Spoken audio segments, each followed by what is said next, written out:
গল্পকথন by Kallol চ্যানেলে আপনারা শুনছেন হুমায়ুন আহমেদের লেখা জনম জনম, আজ সপ্তম এবং শেষ পর্ব। রেস্টুরেন্ট চালুর দিন হিরু অসম্ভব উত্তেজনা বোধ করল। তার মনে হচ্ছে কানের পাশ দিয়ে ভোঁ ভোঁ করে গরম হাওয়া বের হচ্ছে। এই গরম হাওয়া শরীরের ভেতরেই তৈরি হচ্ছে, কিন্তু বের হচ্ছে কোন পথে তা সে ধরতে পারছে না। বুকে হৃৎপিণ্ড বেশ শব্দ করেই লাফাচ্ছে। তার হার্টের কোনো অসুখ আছে কিনা কে জানে। সম্ভবত আছে, আগে ধরা পড়েনি, এখন ধরা পড়ছে। পীর সাহেব বলে দিয়েছেন প্রতিদিন দোকান খোলার আগে 3 বার সূরা ফাতিহা এবং 3 বার দরুদ শরীফ পড়তে। লজ্জার ব্যাপার হচ্ছে হিরুর কোনো দরুদ শরীফ মুখস্থ নেই। ভেবেছিল একটা নামাজ শিক্ষা এনে রাখবে। নামাজ শিক্ষায় সব দোয়া দরুদ বাংলায় লেখা থাকে, দেখে দেখে 3 বার পড়ে ফেললেই হবে। কিন্তু নানান ঝামেলায় নামাজ শিক্ষা কেনা হয়নি। বিরাট খুঁত রয়ে গেল। হিরু খুবই বিষণ্ণ বোধ করল। তার বিষণ্ণ ভাব দীর্ঘস্থায়ী হল না। প্রথম দিনেই রেস্টুরেন্ট জমে গেল। কারিগর মজনু মিয়ার ভাজি এবং পরোটা দুইই অতি চমৎকার হল। ভাজির রং লালাভ, একটু টকটক এবং প্রচণ্ড ঝাল, শুধু খেতেই ইচ্ছে করে। মজনু মিয়া কিছু একটা দিয়েছে সেখানে, কি কে জানে। হিরুর মনে হল ভাজি রান্নার গোপন কৌশল শিখে রাখা দরকার। না শিখে রাখলে পরে সমস্যা হবে। মজনু মিয়া যদি দোকান ছেড়ে যায় তাহলে সে একেবারে পথে বসবে। তার রেস্টুরেন্টে তখন কেউ থুথু ফেলতেও আসবে না। টুকু অরুকে নিয়ে বের হয়েছে, কোথায় নিয়ে যাচ্ছে কিছুই বলছে না। কয়েকবার জিজ্ঞেস করেও অরু কোনো জবাব পায়নি।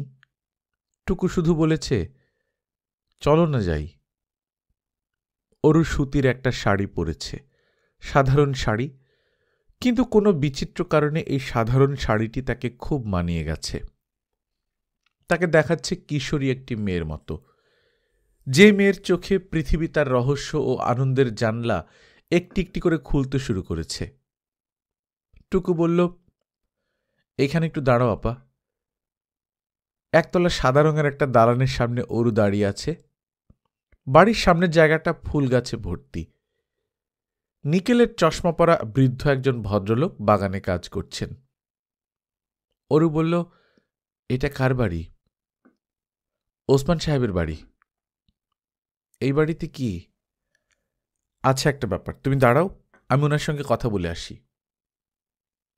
ব্যাপারটা কি তুই আমাকে বলবি না? একটা চাকরির ব্যাপার, তোমার একটা চাকরি হয় কিনা দেখি। তুই আমার চাকরি জোগাড় করে দিবি? আমি দেব কিভাবে? বজলু ভাই চেষ্টা চরিত্র করছেন। বজলু ভাইটাকে তুমি চিনবে না, গ্রিন বয়েজ ক্লাবের সেক্রেটারি। বজলু ভাইয়ের এখানে থাকার কথা। দাঁড়াও, আমি খোঁজ নিয়ে আসি। বজলু ভাই এসে চলে গেলেন কিনা কে জানে। ওরও দাঁড়িয়ে রইল। সুন্দর একটা বাড়ির গেটের বাইরে দাঁড়িয়ে থাকার এক ধরনের লজ্জা আছে। গেটের বাইরে দাঁড়িয়ে থাকার মানে এই সুন্দর বাড়ির ভেতর ঢোকার অনুমতি তার নেই। সে বাইরের একজন। অরু দেখল বুড়ো ভদ্রলোক নিজের মনে কাজ করছেন। টুকু হাত নেড়ে কি সব বলছে। টুকুর ভঙ্গি বিনীত প্রার্থনার ভঙ্গি। অভাব দুঃখ দুর্দশার কথা বলছে বোধহয়। অরুর খুব লজ্জা লাগছে। কি আশ্চর্য, ভদ্রলোক একবার মুখ তুলে তাকাচ্ছেনও না। কি হয় একবার তাকালে? একটা মানুষ নিশ্চয়ই বাগানের গাছগুলির চেয়েও তুচ্ছ না। টুকু ফিরে এলো। তার মুখ লজ্জায় এতটুকু হয়ে গেছে। ছোট ছোট নিঃশ্বাস ফেলছে। কি কথা হয়েছে কে জানে। অরু বলল, চল যাই। টুকু বলল, আচ্ছা চলো, শুধু শুধু আসলাম। অরু বলল, তোকে অপমান করেনি তো? আরে না, অপমান করবে কি? খুব যারা বড় মানুষ তারা কাউকে অপমান করে না। তারা খুব মিষ্টি মিষ্টি করে কথা বলে। অভাবী মানুষদের কথা শুনলে আবেগে আপ্লুত হয়ে যায়। তখনই আমার রাগ লাগে, অসম্ভব রাগ লাগে। তোকে দেখে কিন্তু মনে হয় না তোর শরীরে রাগ আছে। তোর চেহারাটা কেমন ঠান্ডা ঠান্ডা। টুকু হঠাৎ গলার স্বর খাদে নামিয়ে ফেলে বলল, তুমি কোনো রকম চিন্তা করবে না আপা, বজলু ভাই একটা ব্যবস্থা করবেই। খুব ছোটাছুটি করছে। তোর বজলু ভাইয়ের হাতে বুঝি অনেক চাকরি? না, বজলু ভাই আমাদের মতোই গরিব মানুষ, তবে অন্য গরিবের জন্য খুব ছোটাছুটি করতে পারে। কেন ছোটাছুটি করে জানি না, ছোটাছুটি করতে বোধহয় ভালো লাগে। একটা রিকশা নে টুকু, আর হাঁটতে পারছি না, আমার কাছে টাকা আছে। টুকু রিকশা নিল। ওরু বলল, ফেরার পথে হিরোর রেস্টুরেন্ট দেখে যাই চল। টুকুর রেস্টুরেন্টে যাবার কোনো ইচ্ছে নেই। সে কদিন ধরেই হিরুকে এড়িয়ে চলছে, কারণ হিরু চায় টুকু ক্যাশে এসে বসুক। হিরু হচ্ছে দোকানের মালিক, তার তো সারাক্ষণ ক্যাশ বাক্স নিয়ে বসে থাকলে চলে না। ক্যাশে বসবে টুকু, সে হবে ম্যানেজার, রেস্টুরেন্টের ম্যানেজার। খুব সহজ ব্যাপার তো না। এই বাজারে ম্যানেজারি পাওয়া আর বাঘের দুধ পাওয়া এক কথা।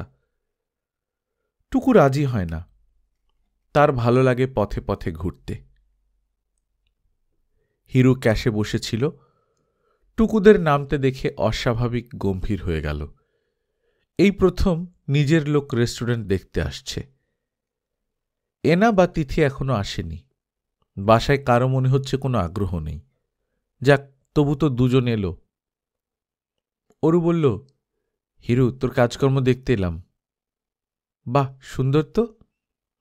হিরুর মনটা ভালো হয়ে গেল। চারদিকে সবুজ কাগজ সেঁটে দোকানটাকে সে মন্দ সাজায়নি। টেবিলে ধবধবে সাদা ওয়েলক্লথ, 3 দিকের দেয়ালে ক্যালেন্ডার থেকে সুন্দর সুন্দর ছবি কেটে বসানো। তার সীমিত সাধ্যের যতটুকু সম্ভব সে করেছে। হিরু বলল, গরিব মানুষের রেস্টুরেন্ট আপা, দেখার কিছু নেই। কেবিনে চলে যাও, কেবিনে বসে চা খাও। এই, 1 নম্বর কেবিনে 2টা চা দে, কাপ গরম পানি দিয়ে ধুয়ে আনবি। কেবিনও আছে নাকি? থাকবে না? কি বলে তুমি? মেয়ে ছেলের জন্য 2টা কেবিন, 1 নম্বর আর 2 নম্বর। চা ছাড়া আর কিছু পাওয়া যায় না? পরোটা, ভাজি আর ডাল আছে। আগামী সপ্তাহ থেকে দুপুরে তেহারি হবে। ফুল প্লেট 10, হাফ প্লেট 6 টাকা, আর তেহারির সঙ্গে সালাদ ফ্রি। অরু এবং টুকু চা খেল।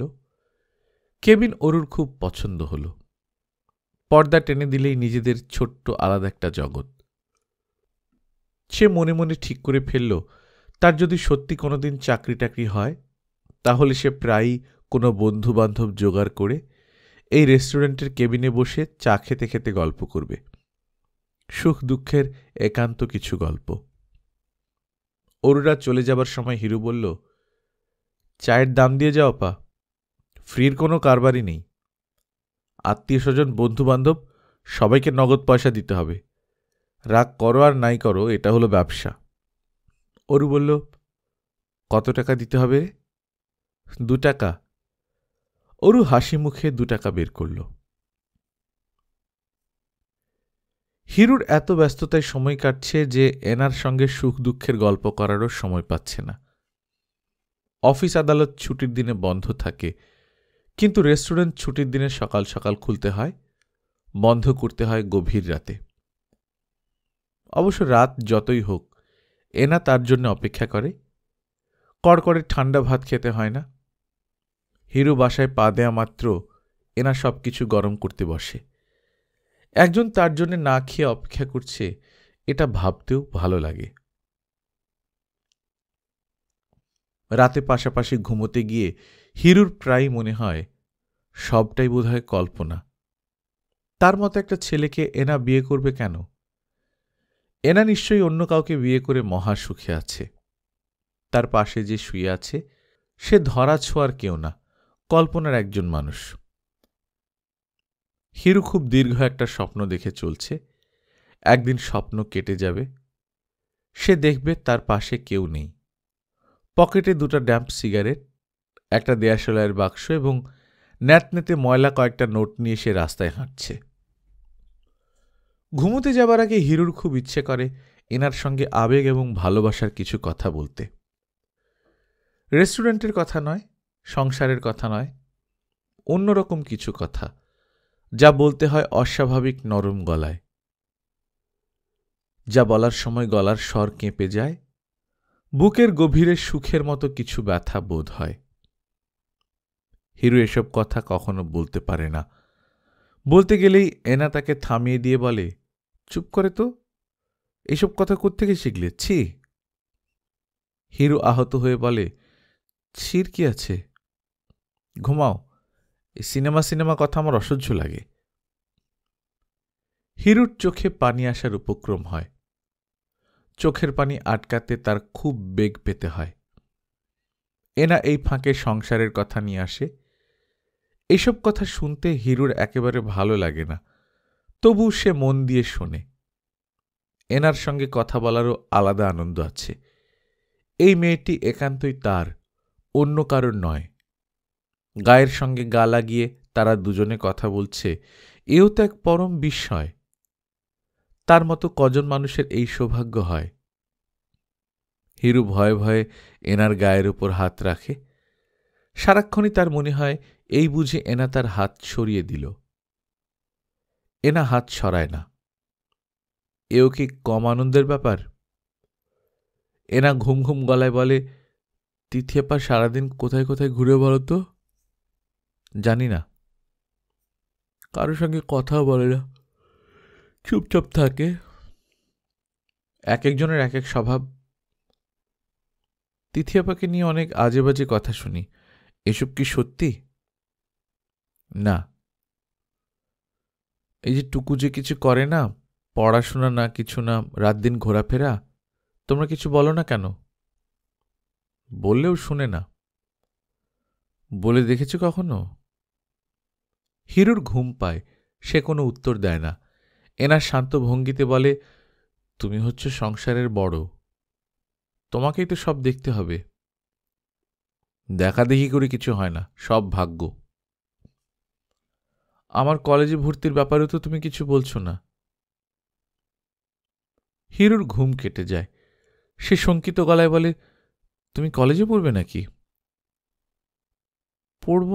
পড়ব না কেন? মেয়ে ছেলের পড়াশোনার কোনো দরকার নেই, শুধু শুধু সময় আর পয়সা নষ্ট। এসব বাজে কথা তোমাকে কে শিখিয়েছে? শেখানোর কি আছে, এ তো সবাই জানে। আজে বাজে কথা আর আমার সামনে বলবে না। আচ্ছা, গা থেকে হাত ছড়াও, হাত ছড়িয়ে ঘুমাও। একবার ঘুম কেটে গেলে হিরুর আর সহজে ঘুম আসতে চায় না। সে গভীর রাত পর্যন্ত জেগে থাকে। এই বাড়িতে গভীর রাত পর্যন্ত আরো অনেকেই জাগেন। জাগেন মিনু, প্রায় রাতেই তার এক ফোঁটা ঘুম আসে না। জাগে তিথি ও অরু, দুজনে এক খাটে ঘুমোয়। দুজনেই জানে অন্যজন জেগে আছে, তবু একজন অন্যজনকে তা জানায় না। শুধু নিশ্চিন্ত মনে ঘুমান জালাল উদ্দিন। আজকাল রাতে তার ভালো ঘুম হয়। এক ঘুমে রাত শেষ করে দেন। ঘুমের মধ্যে নানান রকম স্বপ্ন দেখেন। চোখে দেখতে পান না বলেই বোধহয় রাতের স্বপ্নগুলির জন্য মনে মনে অপেক্ষা করে থাকেন। তার কাছে স্বপ্নের মানুষগুলিকে বাস্তবের মানুষদের চাইতেও অনেক বেশি সুন্দর মনে হয়। জুলাই মাসের মাঝামাঝি অরুর চাকরি হয়ে গেল। ময়মনসিংহের হালুয়াঘাটে পোস্টিং, একটি বিদেশি এনজিওর অস্থায়ী চাকরি। চাকরির মেয়াদ 3 থেকে 4 মাস, 2100 টাকা বেতন, থাকা খাওয়া ফ্রি। হালুয়াঘাটে গারো ছেলে মেয়েদের জন্য স্কুল করা হয়েছে, সেই স্কুলে টিচার। অঙ্ক, বাংলা, ইংরেজির সঙ্গে সঙ্গে হাতের কাজ, সেলাই এইসব শেখাতে হবে। টুকু বলল, আপা, আজ দিনের মধ্যে ওদের জানাতে হবে তুমি যাবে কি যাবে না। যদি যাও তাহলে আজই ঢাকার হেড অফিসে জয়েন করবে। আজ থেকেই তোমার বেতন শুরু হবে, তুমি যাবে? বুঝতে পারছি না। টুকু বিরক্ত হয়ে বলল, সবই তো বুঝিয়ে বললাম, আর কি বুঝতে পারছো না? চাকরি করতে পারবো কি পারবো না এটাই বুঝছি না। আমাকে দিয়ে কি এসব হবে? অন্য মেয়েরা কিভাবে করে? আমি কি অন্য মেয়েদের মতো? কেন, তুমি আলাদা কিভাবে? তুই বুঝতে পারছিস না, বাসা থেকে ওরা ছাড়বে কেন? এত দূরের চাকরি, ঢাকায় হলেও একটা কথা ছিল। তুমি তাহলে চাকরি নেবে না? নেব না তো বলিনি, ভাবছি। যা ভাবাভাবির ঘণ্টাখানেকের মধ্যে ভেবে নাও। বাসার কাউকে কিছু জিজ্ঞেস করার দরকার নেই। বাসার সঙ্গে তোমার কি সম্পর্ক? টেম্পোরারি চাকরি, 4 মাস পর ছাড়িয়ে দেবে। 4 মাসের অভিজ্ঞতা হলো না, এই অভিজ্ঞতা তখন কাজে লাগবে। এটা দেখিয়ে অন্য চাকরি জোগাড় করব। কাউকে কিছু বলবো না? না। তুই বলছিস সত্যি সত্যি চাকরি হয়ে গেছে আমার? আমার কিন্তু বিশ্বাস হচ্ছে না। তুমি মনস্থির করো আপা, কি করবে ভেবে ফেলো। অনেক কষ্টেই চাকরি পাওয়া গেছে। চল যাই, চাকরি করব কি করব না যেতে যেতে ঠিক করব। ওরও ভেবেছিল বিরাট কোনো অফিস হবে, দেখা গেল সেরকম কিছু না। ধানমন্ডিতে একতলার ছোট্ট বাড়ি, বসার ঘর বেতের সোফা দিয়ে সাজানো। বসার ঘরে শিশুদের হাসি মুখের বড় বড় কিছু পোস্টার। প্রতিটি পোস্টারের নিচে লেখা, এই শিশুটি যুদ্ধ চায় না, সে আনন্দে বাঁচতে চায়। বসার ঘরে আরও কয়েকজন মহিলা বসে আছেন। টুকু অরুকে তাদের পাশে বসিয়ে রেখে চলে গেল। ভেতরে খবর দেয়া হয়েছে যথাসময়ে ডাক পড়বে। যে ভদ্রলোক কথা বলবেন তার নাম রবার্ট গোরিং, ফিলোসফির অধ্যাপক ছিলেন, বর্তমানে এই সংস্থার প্রধান। ওরু বলল, আমি তো ইংরেজি বলতে পারি না, ওনার সঙ্গে কিভাবে কথা বলবো? উনি বাংলা জানেন, তোমার চেয়ে ভালো বাংলা বলেন। ওরও অস্বস্তি নিয়ে অপেক্ষা করতে লাগল। ঘণ্টাখানেক বসে থাকার পরও তার ডাক পড়ল না। ওর ধারণা হলো ভদ্রলোক হয়তো তার কথা ভুলেই গেছেন। তার কি চলে যাওয়া উচিত, নাকি তার উচিত যাবার আগে ভদ্রলোকের সঙ্গে নিজেই যেচে গিয়ে কথা বলা? মিস শাহানা বেগম কি আপনার নাম? অরু শূন্য দৃষ্টিতে ভদ্রলোকের দিকে তাকাল। শাহানা বেগম তারই নাম। এই নামে কেউ কখনো ডাকে না, সবাই অরু ডাকে। এই বিদেশির মুখে শাহানা নামটা কিরকম অচেনা লাগছে। আর এরকম একজন বিদেশি এত সুন্দর করে বাংলা বলছে কিভাবে? আপনার নাম কি মিস শাহানা? জি। আমি এতক্ষণ ধরে আপনাকে বসিয়ে রেখেছি, সে কারণে আপনি কি আমার উপর রাগ হয়েছেন? জি না, আমি রাগ করিনি। রাগ করব কেন? আপনি কি আমার বাংলা বুঝতে পারছেন? পারছি, আপনার খুব সুন্দর বাংলা। আসুন, আমার ঘরে আসুন। অরু অবাক হয়ে লক্ষ্য করল শুরুর অস্বস্তির কিছুই আর এখন তার নেই।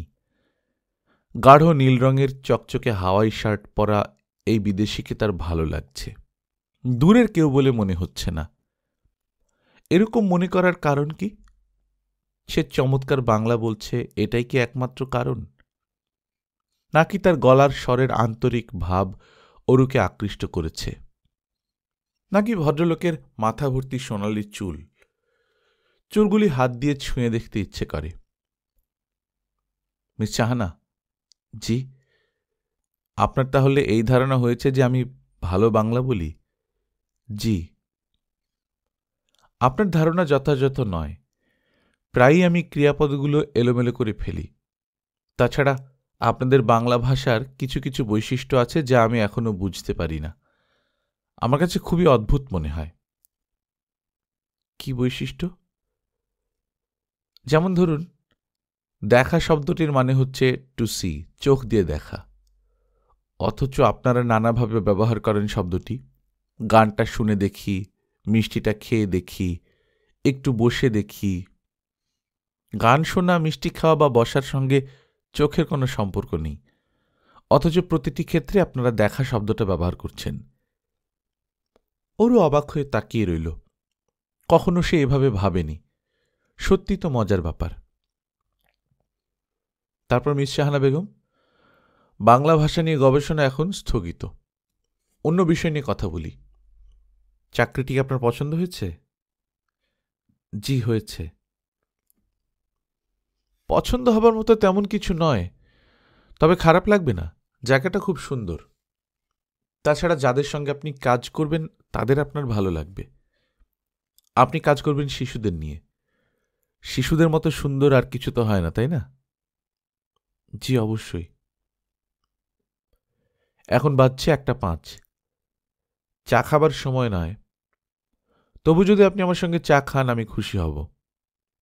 লাঞ্চ খেতে বলতে পারছি না, কারণ আমার লাঞ্চের একটি অ্যাপয়েন্টমেন্ট আছে। অরু চা খেল, পটে করে চা নিয়ে এসেছিল। ভদ্রলোক অরুকে লজ্জায় ফেলে নিজেই চা বানিয়ে এগিয়ে দিলেন। এটা হয়তো ওদের সাধারণ ভদ্রতা, অথচ কি সুন্দর। আমি আপনার অতীত ইতিহাস সবই শুনেছি। আমরা আমাদের কাজের জন্য আপনার মতো মেয়েদের খুঁজে বের করি। আমার অভিজ্ঞতা থেকে দেখেছি, আপনার মতো মহিলারা সুযোগ পেলেই তাদের অসাধারণ কর্মদক্ষতা দেখানোর চেষ্টা করেন, প্রমাণ করতে চেষ্টা করেন যে তারা তুচ্ছ নন। ভদ্রলোক গাড়িতে করে অরুকে বাসায় পাঠালেন। গাড়িতে উঠবার সময় একটা কাণ্ড হল। তিনি নিজে এসে দরজা খুলে দিলেন, বললেন, আপনি ইচ্ছে করলে আমার সঙ্গে হালুয়াঘাট যেতে পারেন। আগামী সপ্তাহে আমি বাই রোডে যাব, আর বাই রোডে যেতে না চাইলে আপনি ট্রেনে করে চলে যাবেন। আপনার থাকা খাওয়ার যাবতীয় ব্যবস্থা করে রাখবার জন্য আমি মেসেজ পাঠিয়ে দেব। অরু বলল, আমি আপনার সঙ্গেই যাব। বলেই তার মনে হলো যে অন্যায় কোনো কথা বলছে, এরকম কথা তার বলা উচিত হয়নি। ভদ্রলোক কিছু মনে করলেন কিনা কে জানে, কিছু মনে করলে লজ্জার ব্যাপার হবে। অরু ভেবেছিল তার ঢাকার বাইরে চাকরি করতে যাওয়ার খবরে খুব হইচই হবে। দেখা গেল তেমন কোনো হইচই হল না। নীনু বলল, যা ইচ্ছে কর, আমি কাউকে কিছু বলবো না। জালালউদ্দিন বললেন, অধ্যাপনা অতি উত্তম ধর্ম। পৃথিবীতে সবচেয়ে বড় দান হচ্ছে বিদ্যাদান, আর তাছাড়া বেতন ভালো। মনে হচ্ছে খ্রিস্টান করে ফেলবে। ওই দিকে নজর রাখবি, এই বংশের কেউ খ্রিস্টান হয়ে গেলে লজ্জার সীমা থাকবে না। শুধু তিথি আপত্তি করল, নরম গলায় বলল, এদের সম্পর্কে নানা রকম গুজব আছে আপা, মেয়েদের নিয়ে ফষ্টি নষ্টি করে। ওদের সম্পর্কটা অনেক খোলামেলা, ওরা এটাকে বড় কিছু মনে করে না। তুই কি বলছিস আমি যাব না? তা বলছি না, এখানে থেকেই বা তুমি কি করবে? শুধু বলছি সাবধানে থাকবে। নিতান্ত কাকতালীয় একটি ব্যাপার ঘটল। অরুর হালুয়াঘাট রওনা হবার ঠিক আগের দিন একটি রেজিস্ট্রি চিঠি এসে উপস্থিত। প্রাপক শাহানা বেগম, প্রেরক আব্দুল মতিন। খাম খুলে দেখা গেল বিয়ের নিমন্ত্রণপত্র। ধূপচাচা গ্রামের মৌলানা আবু বকর সাহেবের তৃতীয় কন্যা মুসাম্মত নুরুন্নাহার বেগম লাইলির সহিত কুমিল্লার ১৪ গ্রামের জনাব আব্দুল কুদ্দুস সাহেবের প্রথম পুত্র আব্দুল মতিনের শুভ বিবাহ। বিবাহ অনুষ্ঠানে সবান্ধব উপস্থিত থাকবার জন্যে অনুরোধ করা হয়েছে। অরুকে আহত করবার জন্য চিঠি পাঠানো, তবে অরু আহত হল কিনা বোঝা গেল না। তার চেহারায় মনের অবস্থার কোনো ছাপ পড়ল না। অরু হালুয়াঘাট পৌঁছে কোনো খবর দিল না। তিথি পরপর ২টি চিঠি লিখল, সেই চিঠিরও জবাব এল না। ১ মাসের মাথায় টুকু চিন্তিত হয়ে ধানমন্ডির বাসায় খোঁজ নিতে গেলেন। ডক্টর গোরিং অফিসেই ছিলেন। তিনি সব শুনে চিন্তিত মুখে বললেন, চিঠির জবাব কেন দিচ্ছে না তা তো বুঝতে পারছি না। আর তার সঙ্গে গত সপ্তাহে আমার দেখা হয়েছে, সে বেশ ভালো আছে এইটুকু বলতে পারি। চিঠি কি হাতে পৌঁছচ্ছে না? না পৌঁছানোর কোনো কারণ নেই, আর তাছাড়া তোমাদের চিঠি না পেলেও তো সে খোঁজ দেবে না? দেবার তো কথা। আমার কি মনে হয় জানো, সে নিজেকে আড়াল করে ফেলতে চেষ্টা করছে, পরিচিত জগৎ থেকে লুকিয়ে পড়তে চাইছে, তোমাদের বাংলাদেশি মেয়েরা সামাজিক অমর্যাদার ব্যাপারে খুব সেন্সিটিভ। তুমি বরং প্রিপেড টেলিগ্রাম করে দাও, তারপর যদি জবাব না আসে নিজেই চলে যেও। হালুয়াঘাট এমন কিছু দূরের জায়গা নয়। প্রিপেড টেলিগ্রামের জবাব এলো। অরু জানিয়েছে সে ভালো আছে। তার কিছুদিন পর টুকুর কাছে 2 লাইনের চিঠি এলো। টুকু, আমি ভালো আছি, কাজ শুরু করেছি। আমাকে নিয়ে শুধু শুধু কেউ যেন দুশ্চিন্তা না করে। ইতি অরু আপা। অরুর সঙ্গে তার পরিবারের এই হচ্ছে শেষ যোগাযোগ। এই পরিবারের সদস্যরা অরুর আর কোনো খোঁজ পায়নি। টুকু এবং গ্রিন বয়েজ ক্লাবের সেক্রেটারি বজলুর রহমান খুঁজে বের করার অনেক চেষ্টা করল, তেমন কিছু জানা গেল না। এই এনজিও কাজকর্ম গুটিয়ে স্বদেশে চলে গেছে। এখানকার কেউ তেমন কিছু বলতে পারে না। ডক্টর গোরিং একজন বাঙালি মহিলাকে সঙ্গে নিয়ে দেশের বাইরে গেছেন, এটুকু জানা গেল। তবে সেই একজন অরু কিনা তা কেউ নিশ্চিত হয়ে বলতে পারল না। নিউ ইয়র্ক এনজিওর হেড অফিসে যোগাযোগ করেও কিছু জানা গেল না। হেড অফিস জানালো ডক্টর গোরিং এখন আর তাদের সঙ্গে কর্মরত নয়, কাজেই তারা তার বর্তমান অবস্থান সম্পর্কে কিছু বলতে পারছে না। শুধু হিরুর পীর সাহেব হিরুর কান্নাকাটিতে গলে গিয়ে জিনের মারফত খবর এনে দিলেন অরু ভালোই আছে, তার একটি কন্যা সন্তান হয়েছে। মাতা ও কন্যা সুখেই আছে। পীর সাহেবের কোনো কথা হিরু অবিশ্বাস করেনি। এটা করল, ক্ষীণ স্বরে বলল, কি বললেন স্যার, কন্যা সন্তান হয়েছে? হ্যাঁ বাবা, হয়েছে, জিনের মারফত খবর পেয়েছি। জিন কোনো ভুল করেনি তো? মানে মিস্টেক, মানুষ যেমন ভুল করতে পারে জিনও নিশ্চয়ই ভুল করে। তুমি এখন যাও হিরু, অন্য একটা জিনকে দিয়ে যদি স্যার একটু ট্রাই করেন, মানে আমরা খুব কষ্টে আছি। তুমি বিদায় হও তো। হিরু মুখ কালো করে চলে এলো। এই প্রথম পীরের আস্তানা থেকে বের হয়ে সে মনে মনে বলল, শালা ফাটকাবাজ। তিথি অনেকক্ষণ ধরে হাঁটছে। হাঁটতে তার ভালো লাগছে। আকাশ ঘন নীল, ঝলমল করছে। রোদে শিশুদের গায়ের ওম। এমন সময় হাঁটতে ভালো লাগারই কথা। তিথির কোনো গন্তব্য নেই। একটা ফুলওয়ালির কাছ থেকে সে ফুল কিনল। একজন ভদ্রলোক তার কাছ থেকে জানতে চাইলেন দিলু রোড কোন দিকে। সে ভদ্রলোককে খুব ভালো করে দিলু রোডে যাবার পথ বলে দিল। ভদ্রলোক কৃতজ্ঞ চোখে চলে যাচ্ছেন। সে হাঁটছে, বড় ভালো লাগছে হাঁটতে। এক একটা দিন এরকম হয়, হাঁটতে ভালো লাগে, বিশেষ করে যখন গন্তব্য বলে কিছু থাকে না। যাবার কোনো বিশেষ জায়গা না থাকার মানেই হচ্ছে সব জায়গায় যাওয়া যায়। তিথি বিকেলের দিকে নিতান্ত ক্লান্ত ও বিরক্ত হবার পরই নাসিম উদ্দিনকে দেখতে গেল। সে অনেকদিন ধরে হাসপাতালে পড়ে আছে, তাকে দেখতে যাওয়া হয় না। বিশেষ কোথাও যেতে তিথির ইচ্ছে করে না। নাসিম উদ্দিন যদি রাস্তায় থাকত বেশ হতো, অনেকবার দেখা হতো। নাসিম 32 নম্বর ওয়ার্ডের বারান্দায় পড়ে আছে।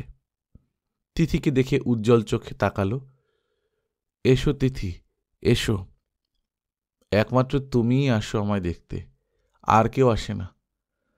আমার স্ত্রীও আসে না। আপনি কেমন আছেন? ভালো না, পায়ে কি যেন হয়েছে।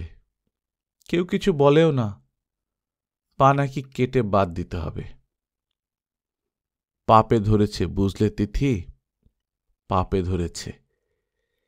এই জীবনটা মহা পাপ করতে করতেই কাটালাম। খুব ব্যথা হয়? আমার কথা বাদ দাও, তুমি কেমন আছো? ভালো আছি। তোমার ভাইয়ের ব্যবসা নাকি ভালো হচ্ছে? হ্যাঁ। তোমাকে সহ্য করে তো? একবার টাকা পয়সার মুখ দেখলে পুরনো কথা কেউ মনে রাখে না। তোমার ভাই কি হাত খরচ দেয়? দেয়। ভালো, খুব ভালো, শুনে খুশি হলাম। তোমার মুখ এমন শুকনো লাগছে কেন তিথি? কিছু খাবে? একটা কলা খাও। এরা হাসপাতাল থেকে কলা, ডিম এইসব দেয়, খেতে পারি না, তুমি কলাটা খাও। তিথি বিনা বাক্য ব্যয়ে কলা খেল। তার খিদে পেয়েছে। আসলেই সারাদিন তার কোনো খাওয়া হয়নি। তিথি, জি? তোমার যে একটা বোন কোথায় চলে গিয়েছিল তার খোঁজ পাওয়া গেছে? না। ঢাকা শহর হলো একটা অদ্ভুত শহর। এই শহর হঠাৎ মানুষ গিলে খেয়ে ফেলে, আর খোঁজ পাওয়া যায় না। আমি উঠি। না না, বসো, আরেকটু বসো। কেউ আসে না, তুমি মাঝে মাঝে আসো, ভালো লাগে। পাপের শাস্তি হচ্ছে, মহাপাপ করেছিলাম। আপনি কোনো পাপ করেননি। আপনি না থাকলে আমরা কোথায় গিয়ে দাঁড়াতাম? আপনার কাছে আমার অনেক ঋণ। এইটা ভুল কথা বললে তিথি, খুব ভুল কথা। আমাদের কারোর কাছে কারো কোনো ঋণ নাই। যাই এখন? বসো, আরেকটু বসো। তিথি বসে। তার তো যাবারও তেমন জায়গা নেই, বসে থাকতেই বা অসুবিধা কি? রাত বাড়ে। ক্যান্সার আক্রান্ত মানুষটার মাথার কাছে তিথি বসে থাকে। একসময় নাসিম বলে, এখন যাও, রাত হচ্ছে। তিথি বলে, আর একটু বসি, কোনো অসুবিধা নেই। জালালউদ্দিনের চোখের অপারেশন হলো প্রাইভেট ক্লিনিকে। হিরু দরাজ গলায় বলল, ফাদার মাদারের জন্য টাকা খরচ করব না তো কোন শালার জন্য করব? টাকা পয়সা হচ্ছে আমার কাছে তেজপাতা। অপারেশনের পর ডাক্তার চোখে হলুদ আলো ফেলে বললেন, কিছু দেখতে পাচ্ছেন? কটা আঙুল বলুন তো? পরিষ্কার বলতে পারছি না, মনে হচ্ছে 3টা। তার মানে কিছু দেখছেন না? কে বলল দেখছি না? পরিষ্কার দেখছি। আপনার আঙুল হচ্ছে 2টা, ঠিক না? ডাক্তারের মুখ বিমর্ষ হয়ে যায়, কিন্তু জালালউদ্দিন বড়ই আনন্দ বোধ করেন। এতগুলো টাকা শুধু তার জন্যই খরচ হচ্ছে, এটা কি কম কথা? দরকার হলে আরও খরচ হবে। হিরু তো বলেছে টাকা পয়সা তার কাছে তেজপাতা। এ হচ্ছে তার শ্রেষ্ঠ সন্তান। শুরুতে বুঝতে পারেননি। শুরুতে আসলে কিছুই বোঝা যায় না। মর্নিং শোজ দ্য ডে কথাটাই ভুল। দেখা যায় সকালে ঝলমলে আলো, দুপুর হলেই চারদিক অন্ধকার করে ঝড়। এইসব কথা বদলে ফেলা দরকার এখন।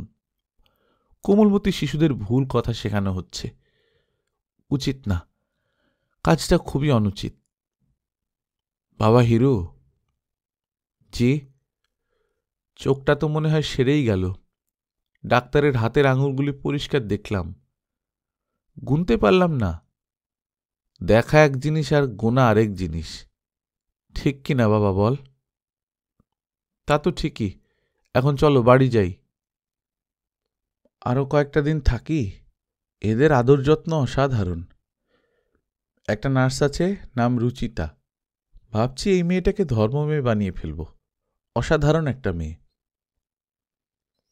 পহেলা শ্রাবণ হিরু নতুন বাড়িতে উঠল। সেই উপলক্ষে কাঙালি ভোজ হল, মিলাদ হল। বাড়ি বিশাল কিছু না, তবে ভবিষ্যতে বড় হবে। 3তলা ফাউন্ডেশন। নতুন বাড়িতে ঢুকে আনন্দে ঘুমোতে পারেন না জালালউদ্দিন।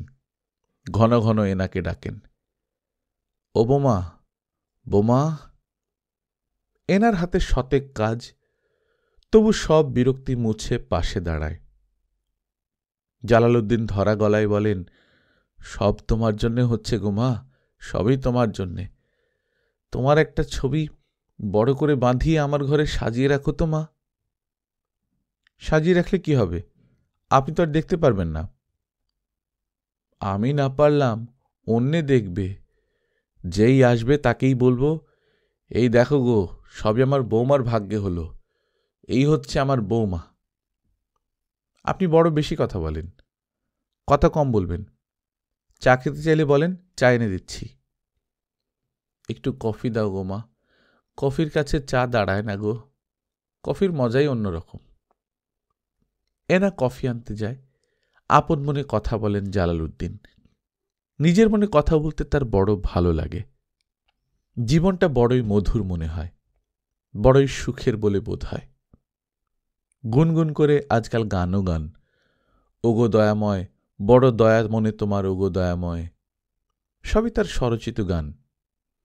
তিনি যে একজন স্বভাব কবি, এই তথ্য আগে জানা ছিল না।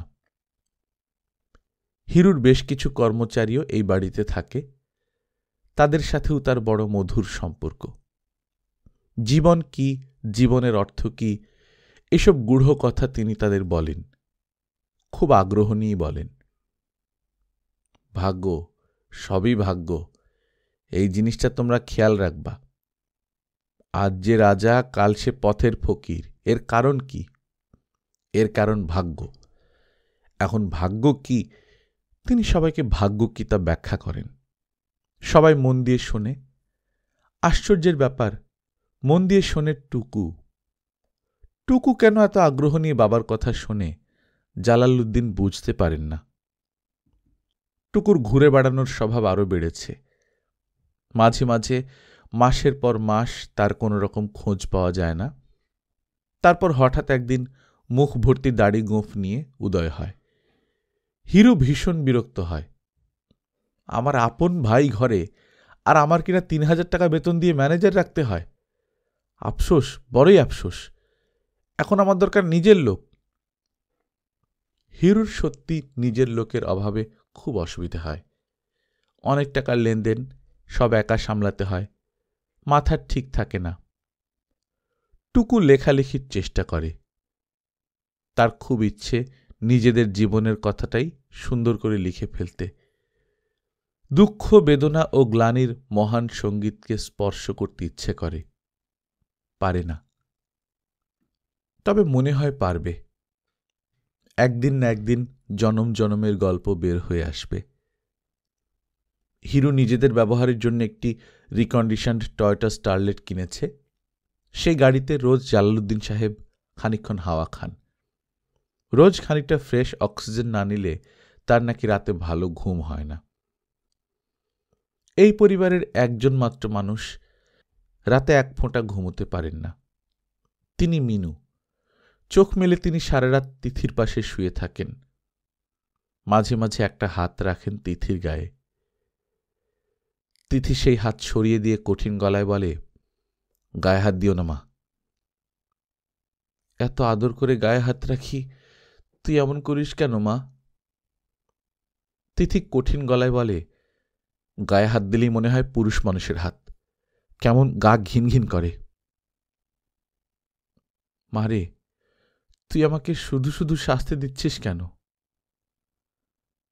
আমি কাউকে শাস্তি দিচ্ছি না। এত শখ করে হিরু গাড়ি কিনেছে, একবার চড়ে দেখবি না? চড়ব, কালই চড়ব, এখন ঘুমাও। মিনু ঘুমোতে চান, ঘুমোতে পারেন না, রাত বাড়ে। এক সন্ধ্যায় মঞ্জুর সাহেব হিরুদের বাড়িতে বেড়াতে আসেন। রমরমা দেখে বিস্মিত ও মুগ্ধ হন। তিনি মেয়ের বিয়ে দিচ্ছেন, সেই বিয়ের দাওয়াতের কার্ড নিয়ে এসেছেন। চারিদিকের কায়দা কানুন দেখে হকচকিয়ে গেছেন। তিথি বের হয়ে বলল, কেমন আছেন চাচা? তিনি হকচকিয়ে গেলেন। বিড়বিড় করে বললেন, ভালো আছি, আমি ভালো আছি। তুমি কেমন আছো মা? তিথি তীক্ষ্ণ গলায় বলল, আপনি কি আমাকে চিনতে পারছেন? ওই যে অভাবের সময় টাকার জন্য যেতাম, আপনি এত আদর করতেন, মনে আছে? মঞ্জুর সাহেব কিছু বললেন না, মুখ শক্ত করে বসে থাকলেন।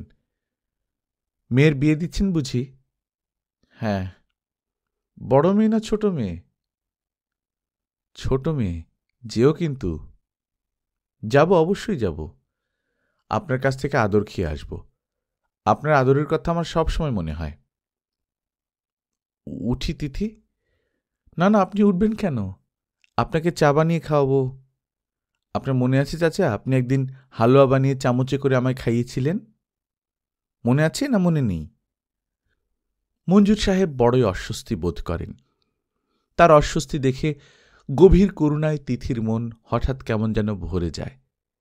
হঠাৎ মনে হয়, কি দোষ এই লোকটার? কোনো দোষই তো নেই।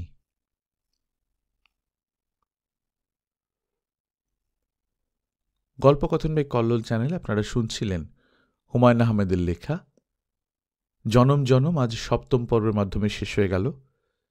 আমরা নিয়মিত গল্প পাঠ করে শোনাচ্ছি। আপনারা যারা প্রথমবারের মতো শুনছেন, কাইন্ডলি সাবস্ক্রাইব করে নেবেন। গল্প পাঠ ভালো লাগলে বন্ধুদের সঙ্গে শেয়ার করবেন। নিজে ভালো থাকবেন, আশেপাশের লোকজনকে ভালো রাখবেন। টাটা।